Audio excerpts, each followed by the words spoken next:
বেটান্দা আগতে কিবা ওলা উবেৰ বা জমেটো সুইগি কৰিছিলে নেকি প্ৰথম কথা ক'ব গ'লে যেতিয়া মোৰ অলপ ফাইনেন্সিয়েলি প্ৰব্লেম হৈছিলে কাৰণ আমাৰ দেউতাই সৰু সৰু জব কৰিছিলে জেনুইনলি কম তো যেতিয়া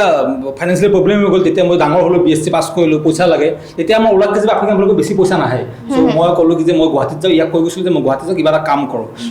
তো মই কাম কৰিব আছিলোঁ কাম কৰিছোঁ মই ক্ৰেডিট কাৰ্ডত যে SBI ক্ৰেডিট কাৰ্ডত তাতে মোক চেলছমেন হিচাপে ৰাখিছিলে এটা তেল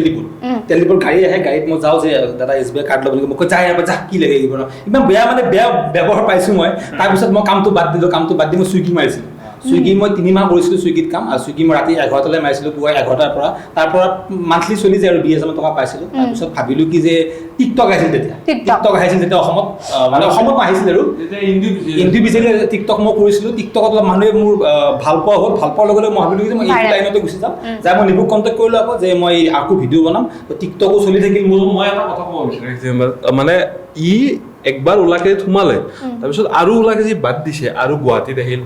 আৰু টিকটক কৰিল আৰু ৰিএণ্ট্ৰি মাৰিছে যি ওলাকে আৰু আহিম মই তো মানে ইয়াৰ যোনটো ষ্টেজ আছিল এইটো অলপ বেলেগেই আছিল মানে লাইফত চব ট্ৰাই কৰি পাইছে মানে সৰু ডাঙৰ চব সেইটোৱে